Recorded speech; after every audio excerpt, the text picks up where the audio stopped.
Hey everybody, welcome to the D. Louise Series Book Channel. I'm Christina, KRISTINADELUISE, and we're talking Nora Roberts, J.D. Robb, and J.D. Robb. The story starts here, so you should read this part for the romance and the mystery. It's Remember When. And we'll just do a little. This is part one of the story. In part one, Nora Roberts introduces us to Lane Tavish, known to the folks in Angel Gap, Maryland as the proprietor of Remember When, an antique treasures and gift shop. They have no idea that she used to be Elaine O'Hara, daughter of the notorious con man Big Jack O'Hara, or that she grew up moving from place to place, one step ahead of the law. But Lane's past has just caught up with her. Her long-lost uncle has visited her shop, leaving a cryptic warning before dying in the street. Run down by a car. Soon afterward, Lane's home is ransacked. Now it's up to her and enigmatic stranger named Max Gannon to find out who's chasing her and why. The answer lies in a hidden fortune, a fortune that will change Lane's life. Now, there are some things. Read the book for the romance and the origins of the mystery. And then remember that there were some things that will remain a mystery and will not be answered in here. But this is your basis for the story in here. Then, when you finish that, pick up Big Jack and meet Miss Eve Dallas, our New York City Police's security lieutenant. Now, there is a little storyline conflict because Somerset returns from his trip here, but he's already back in the previous book, so there's a little, but that's nothing. So this is the story of Big Jack, and the book jacket says, in part 2, J.D. Robb takes us to New York City in 2059 and puts Detective Lieutenant Eve Dallas on the case. The treasure that Lane and Max sought has never been fully recovered, and now someone else is pursuing the missing gems, someone who's willing to kill for them. Sharp-witted and sexy, Eve is used to traveling in the shadowy corners outside the law. In a future where crime meets cutting-edge technology, she will attempt to track down the diamonds once and for all and stop the danger and death that have surrounded them for decades.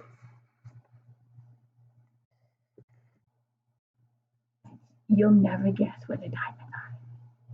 That's a little mystery. All right, so, and there's a dream in here. Eve has dreams every book about her childhood. It's a small one, and here it's not much. And we have our reliable Rourke, Peabody, McNabb, Feeney, Mira. We have our general Nadine, our backup, our cast. So let's see. I picked a couple of pages to read. The media had already caught the scent. Eve's office link at a cop central was clogged with requests, pleas, demands for information. She dumped them all with some pleasure, shooting them to the media liaison. They could sniff for blood all they wanted, but they weren't getting any from her until she was ready. She expected to get a personal visit from Nadine first before much longer.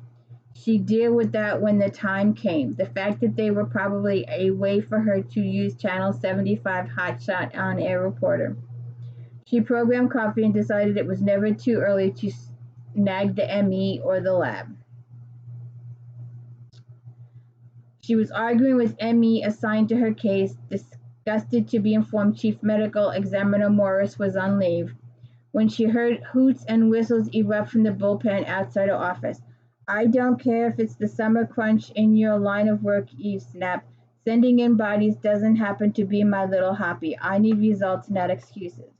She broke transmission, decided her first ass kicking of the day put her in the perfect mood to bitch at the lab. Then she scowled at the clicking sound approaching her office. Morning, Dallas. The stalwart Peabody, newly promoted to detective, no longer wore her split and polished uniform, and Eve was discovering that was a damn pity. Her sturdy body, which showed a lot more curves out of her blues, was decked out in a pair of pegged lavender pants, a snug purple top, and a floaty sort of jacket that picked up both colors in thin stripes. Instead of her chunky and perfectly respectable cop shoes, she had on pointy-toe purple shoes with short, skinny heels, which explained the clicking. What the hell are you got on? Clothes. They're my clothes. I'm trying out different looks so I can settle on my particular work style. I'm thinking about new hair too. Why do you have to have new hair? Read the book. I know.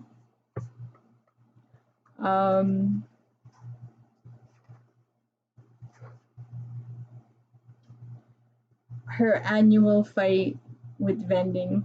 You gotta love it.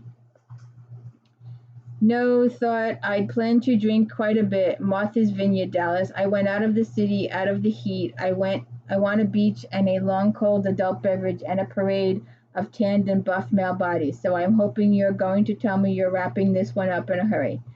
I can't tell you any more than the media liaison would have told you.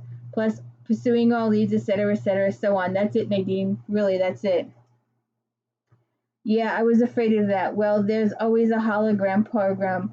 I can set up for the vineyard and spend an hour in Fantasyland. I'll be around, she added as she walked away. Gave up too easy, Eve decided. She thought about that as she headed off to what the cops called the lounge. It was a room set up for breaks and informal meetings, a scatter of tables, even a skinny, sagging sofa, and several vending machines. She plugged in a couple of credits and ordered a large bottle of water.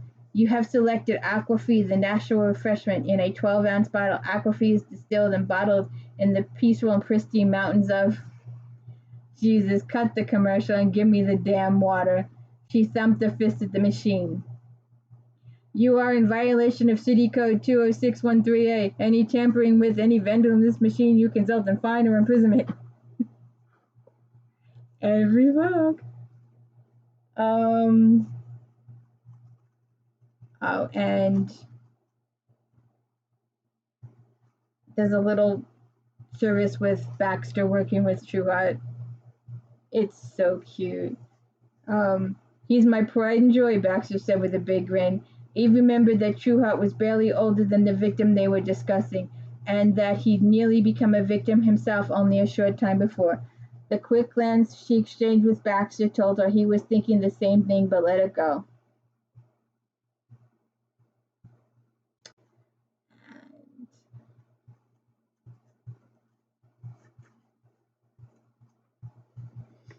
Eve headed back uptown in irritable traffic. A breakdown on 8th clogged the road for blocks and had what seemed like half of New York breaking the noise pollution codes in order to blast their horns in pitiful and useless protest.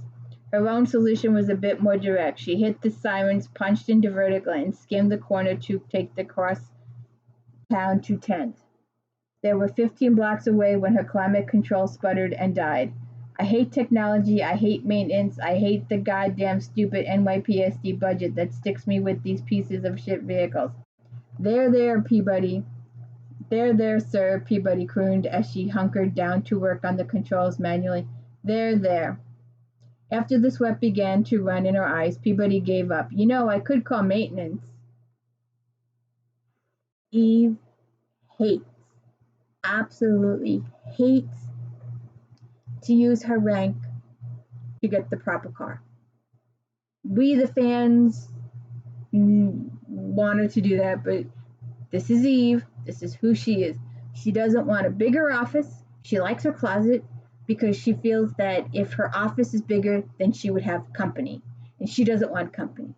And her office chairs are very uncomfortable. She feels if they were comfortable, people would stay longer. And she doesn't want them to stay longer. And she doesn't want to use her rank to get a good vehicle. She doesn't want to have to deal with maintenance. And that will be a contention for the fans. It'll be an amusing contention for the fans for books to come until spoiler promises. Anyways, and her computer at work, another potential contention, but it's a running theme through all the books, and it's amusing and it's enjoyable, and I like it. I like Peabody. I love Peabody's wit. I love the give and take between her and Eve. It's just so cute.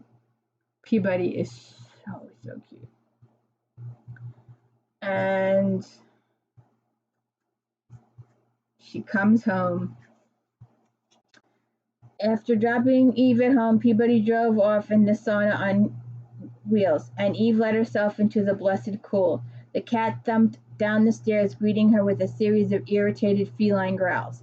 What are you standing in for, Somerset? Bitch, bitch, bitch, bitch, bitch.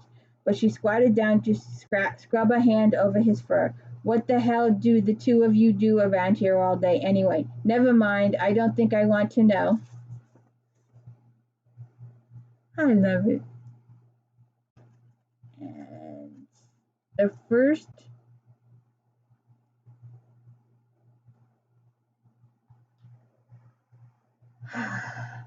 but faster, I got a morning briefing. Did you catch a weather report?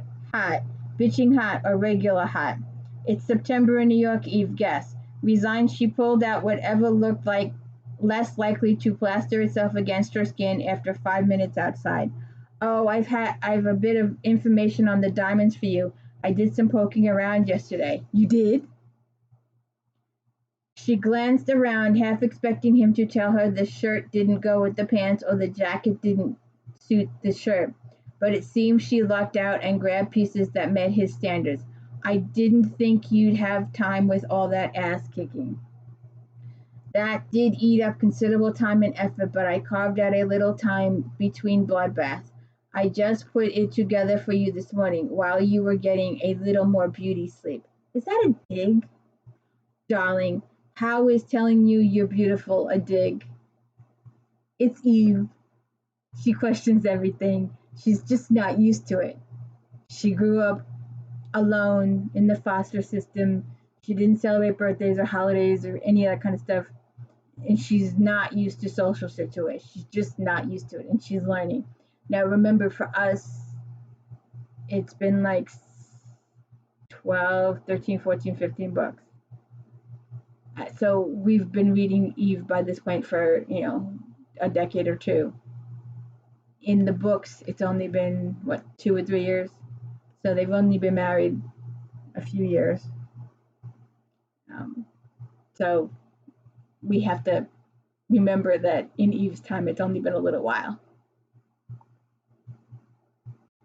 Her answer was a snort as she strapped on her weapon. That jacket looks well on you. She eyed him wearily as she adjusted her weapon harness under the shoulder. But, no buts, it was tan, though she imagined he'd call it something like pumpernickel. She never understood why people had to assign strange names to colors. My lovely urban warrior. Cut it out. What did you get? Precious little, really. He tapped the disc he'd set on the table. The insurance company paid out the quarter of them and the investigator's fee of 5% on the rest, so it was a heavy loss. Could have been considerably worse, but insurance companies tend to take a dim view on multi-million-dollar payouts. It's their gamble, she said with a shrug. Don't play it if you don't want to pay. Indeed, they did a hard press on O'Hara's daughter, but couldn't squeeze anything out. Added to that, she was the one to find or help the investigator find what there was to recover, and she was instrumental in nailing crew for the police. I got that far. Tell me what I don't have. They pushed it. The inside man's family associates at his co-workers came up empty there, but watched them for years, and one of them had upped their lifestyle without having, say, won the lottery. They'd have been hauled in, but they could never find Crew's ex-wife or son.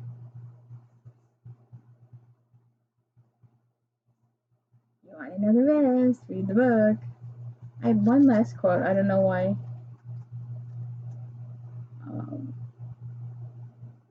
She talks to the author.